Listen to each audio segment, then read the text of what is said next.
बिहार में अगर बीजेपी का मुख्यमंत्री बना तो यूपी में बाबा की निकल पड़ेगी। 2027 को लेकर खेल हुआ तैयार, क्या है शाह का प्लान। योगी को जिताने के लिए तगड़ी तैयारी हो गई, चारों तरफ से हुई फील्डिंग सेट, ऊपर से आया है आदेश, योगी को जिताना ही जिताना है। जानिए पूरा मामला। उत्तर प्रदेश की सियासत पर अब हड़कंप मचने वाला है, क्योंकि बिहार में जो कुछ हो रहा है उसका असर यूपी में भी पड़ेगा। सवाल यही है कि अगर बीजेपी का मुख्यमंत्री बिहार में होता तो इससे योगी आदित्यनाथ को क्या फायदा होगा, और अचानक ऐसा क्या हुआ कि नीतीश कुमार को इस्तीफा देकर राज्यसभा जाना पड़ रहा है। क्या कुछ सियासी कहानी पक रही है, चलिए जानते हैं। दरअसल बिहार की राजनीति में इस समय बड़ा मोड़ आता दिखाई दे रहा है। मुख्यमंत्री नीतीश कुमार के राज्यसभा जाने की खबर ने पटना से लेकर दिल्ली तक सियासी हलचल तेज कर दी है। माना जा रहा है कि अगर नीतीश कुमार दिल्ली की राजनीति में सक्रिय भूमिका निभाते हैं तो बिहार में पहली बार बीजेपी का मुख्यमंत्री बन सकता है। यही वजह है कि राजनीतिक गलियारों में चर्चा तेज हो गई है कि अब बिहार की सत्ता किसके हाथ में जाएगी। कई नामों की चर्चा चल रही है, लेकिन सबसे ज्यादा चर्चा बिहार के उप मुख्यमंत्री सम्राट चौधरी की हो रही है, जो कि कुशवाहा समुदाय से आते हैं। अगर ऐसा होता है तो इसका असर सिर्फ बिहार तक सीमित नहीं रहेगा, बल्कि पड़ोसी राज्य उत्तर प्रदेश की राजनीति पर भी इसका असर पड़ेगा।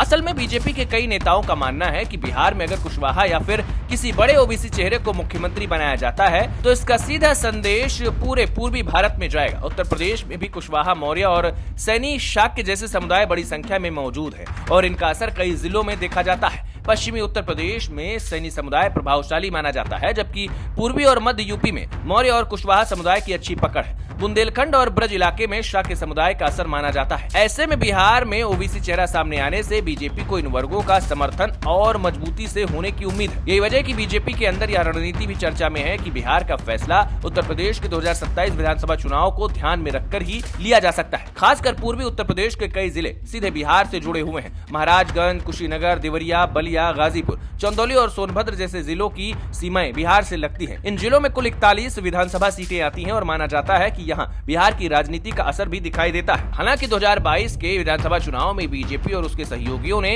इन सीटों पर अच्छी जीत दर्ज की थी, लेकिन 2024 के लोकसभा चुनाव में पार्टी को इन इलाकों में झटका लगा। समाजवादी पार्टी ने बलिया, गाजीपुर, चंदौली, रॉबर्ट्सगंज और सलेमपुर जैसी सीटों पर जीत हासिल कर बीजेपी को चुनौती दी।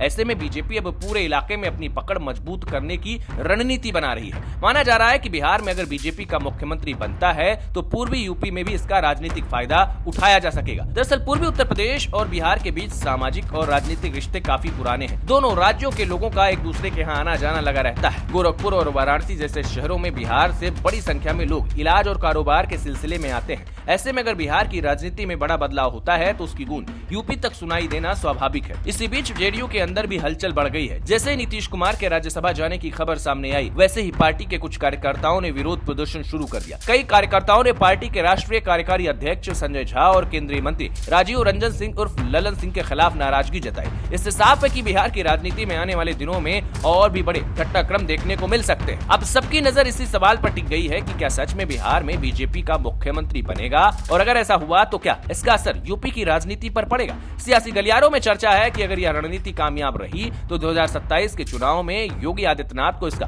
बड़ा फायदा मिल सकता है। फिलहाल इतना तय है कि बिहार में हो रही हलचल ने उत्तर प्रदेश की सियासत में भी नई चर्चा जरूर छेड़ दी है और आने वाले दिनों में इसकी तस्वीर और साफ हो जाएगी। देश और दुनिया की हर बड़ी, सटीक और भरोसेमंद खबर के लिए अभी विजिट करें हमारी वेबसाइट nowuttarpradesh.com और nownoida.com, क्योंकि यहाँ सिर्फ सुर्खियां नहीं, पूरी जानकारी मिलेगी।